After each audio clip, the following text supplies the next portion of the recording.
नमस्कार, आपके साथ मैं सलोनी गुप्ता और आप देख रहे हैं जन हिंदुस्तान। और आज एक पत्रकार होने के नाते मैं उन लोगों से सवाल करूंगी जो रहते तो हमारे देश में हैं लेकिन चाटुकारिता पाकिस्तान की करते हैं।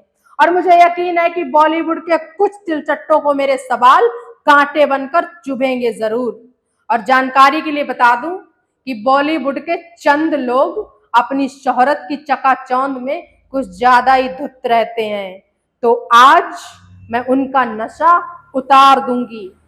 भारत की हर महिला व्यथित होती है जब पहलगाम में हुए खौफनाक मंजर को याद करती है। हर दिल रोता है, हर आंख नम होती है जब वो उन बहनों की सूरत देखती है जिनके पतियों को उनकी आंखों के सामने गोली मार दी गई, जिनका सुहाग उजाड़ दिया गया। और ये बॉलीवुड में बैठे 3 मौलाना पाकिस्तान के प्रति अपनी सहानुभूति दिखा रहे हैं। तो मैं पूछना चाहती हूँ बॉलीवुड के त्रिदेव यानी 3 खानों से कि पिक्चरों में तो बड़ा आतंकवाद मिटाते हो, पाकिस्तान को नस्ते नाबूद कर देते हो, तो फिर हकीकत में तुम्हारे मुंह पर ताला क्यों लग गया?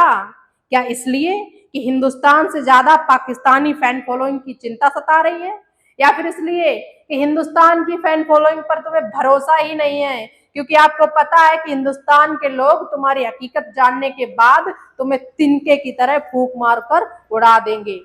अरे बनावटी हो तुम लोग।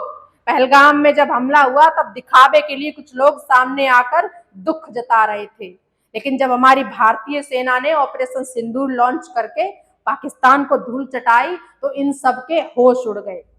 सेना का मनोबल बढ़ाने के लिए इनके ऊपर 56 किलो का ताला जड़ गया। अरे मजहबी हो तुम लोग, और आम बोलचाल की भाषा में हम इसे देशद्रोही कहते हैं। और मैं उनसे भी पूछना चाहती हूँ जो फिल्मों में पाकिस्तानियों का नल उखाड़ देते हैं, तो फिर हकीकतें बयां करने में घिघी क्यों बंधी हुई है? पाकिस्तान के खिलाफ बोलने के लिए, हमारे सैनिकों का मनोबल बढ़ाने के लिए, ऑपरेशन सिंदूर को सही बताने के लिए।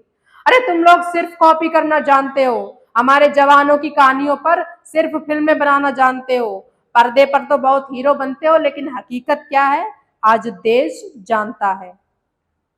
और अब सवाल उनसे भी जो खुद को शहंशाह कहते हैं, बिग बी यानी अमिताभ बच्चन से। तो बच्चन जी, आपके इरादे भी कुछ ठीक नहीं है।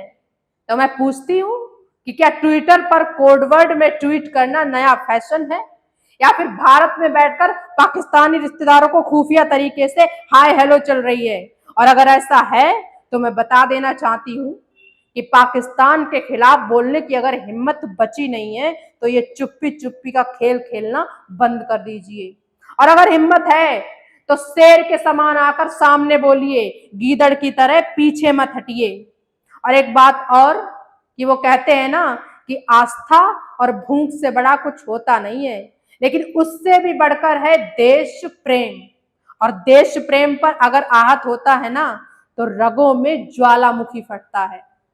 और बॉलीवुड गैंग को एक बात मैं बहुत अच्छे तरीके से बता देना चाहती हूँ कि जिन लोगों की वजह से अपनी शोहरत की चकाचौंध में सितारा बनकर टिमटिमा रहे हो ना, तो हम और देश भर के लोग तुम्हारी रेटिंग पर हेटिंग की फूंक मारकर तुम्हारी बत्ती बुझाएंगे, और जरूर बुझाएंगे। और तुम जैसे लोगों के लिए मेरी तरफ से एक नसीहत भी है कि अपनी चमक दमक वाले रुतबे की हनक लोगों को मत दिखाना, क्योंकि जिन्होंने तुम्हें सर पर बिठाया है ना, उन्हें सर से नीचे उतारने में ज्यादा वक्त लगेगा नहीं।